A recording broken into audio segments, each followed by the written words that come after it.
Halo adik-adik sekalian, marilah kita lanjutkan materi tadi. Kita ulang dari awal, lipatan dan gejala perlipatan, fold and folding. Gejala perlipatan terjadi karena adanya gaya tektonik yang menekan secara horizontal pada suatu lapisan batuan.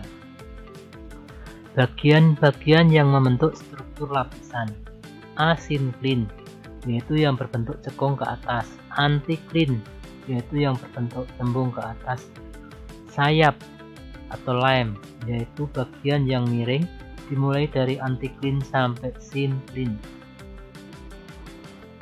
Bagian lipatan-lipatan: sinkline, antikline, sayap. Bentuk-bentuk lipatan antara lain lipatan tegak, lipatan condong, lipatan rebah. Ini yang tegak, ini yang condong, ini yang rebah. Oke, kita lanjutkan.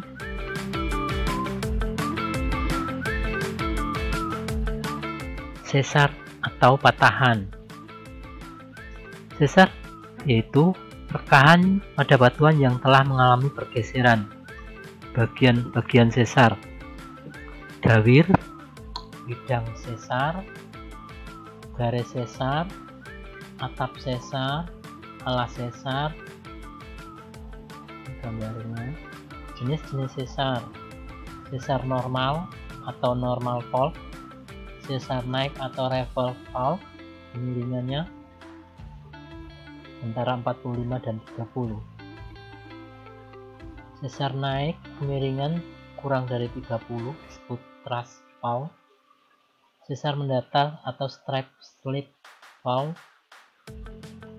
Sesar normal bentuknya seperti ini. Sesar naik bentuknya seperti ini. Sesar mendatar. Cukup jelas ya. Kita lanjutkan. Rekahan atau kekar join. Berdasarkan cara pembentukannya terdapat dua jenis rekahan. Yang pertama shear atau compression join, yaitu rekahan yang disebabkan oleh tekanan. Yang berikutnya tension join atau kekar tegangan, yaitu rekahan yang disebabkan oleh tarikan. Untuk muka bumi akibat tenaga endogen, tenaga dari luar bumi. A. Degradasi, yaitu tenaga eksogen yang bersifat mengikis muka bumi. Berdasarkan penyebabnya, tenaga degradasi dibedakan atas: A. Pelapukan. Menurut penyebabnya, pelapukan dibedakan menjadi A. Pelapukan biologis, pelapukan organik disebabkan oleh makhluk hidup. Berikutnya pelapukan fisika, pelapukan mekanik terutama disebabkan oleh pengaruh cahaya matahari dan perubahan temperatur. Berikutnya pelapukan kimia, merupakan peristiwa penghancuran massa batuan yang disertai dengan perubahan struktur kimia massa batuan. B. Gerakan massa atau mass wasting. Gerakan massa dapat dibedakan menjadi tanah longsor karena tanah tidak ditumbuhi tanaman. Strip berikutnya tanah mengalir karena tanah sudah jenuh air. Strip berikutnya rapat tanah, yaitu gerakan tanah secara lambat ke arah bawah. Erosi. Erosi merupakan peristiwa perpindahan material yang mengalami pelapukan dari suatu tempat ke tempat lain. Berdasarkan penyebabnya, erosi dibedakan menjadi: strip pertama erosi oleh air, erosion; erosi oleh es, glacier; erosi oleh angin, deflasi; erosi oleh air laut, abrasi. B. Aggradation. Terdiri dari sedimentasi. Sedimentasi merupakan pengendapan material yang dibawa oleh angin, air, atau glacier.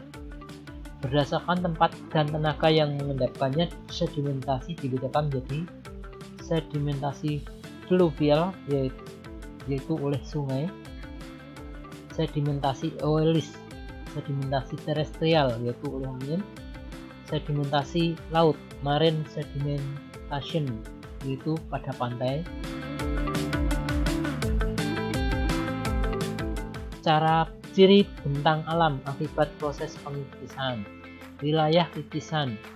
Ciri wilayah kikisan: memiliki lereng yang miring dan lebih tinggi dari daerah sekitarnya. Alur erosi merupakan tanda adanya pengikisan.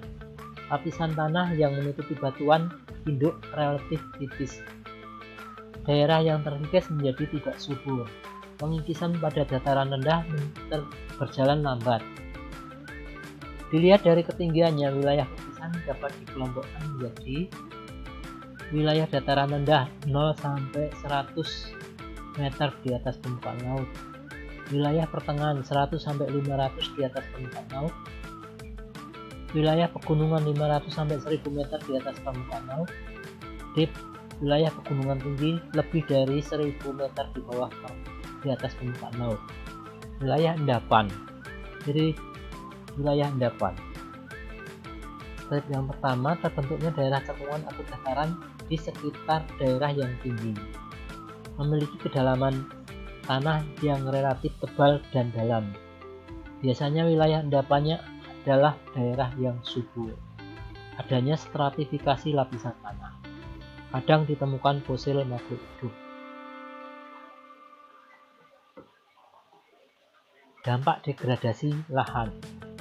Terjadinya perubahan kondisi iklim, hilang atau punahnya spesies yang ada di dalam hutan, hilangnya berbagai jenis spesies makhluk hidup, banjir atau kekeringan, berkembangnya masalah kemiskinan, terjadinya erosi yang sangat intensif pada lahan, hilangnya keuntungan yang seharusnya bisa didapat dari hutan.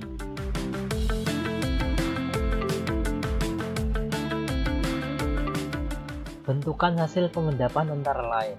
Delta merupakan hasil pengendapan sungai. Tanggul sungai yang terdapat di tepi sungai. Tanggul pantai.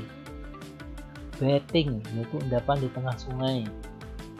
Gosong sama seperti beting namun kadang gosong tidak nampak. Meander yaitu belokan sungai 180. Sungai mati, Oxbow Lakes. Degradasi lahan dan dampaknya terhadap kehidupan.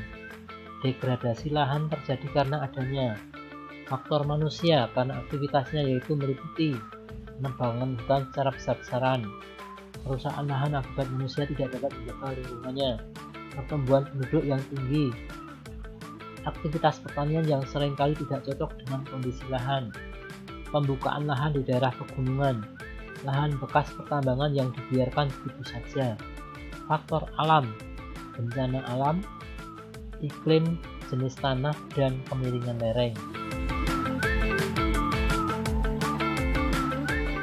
Sampai di sini materi kita.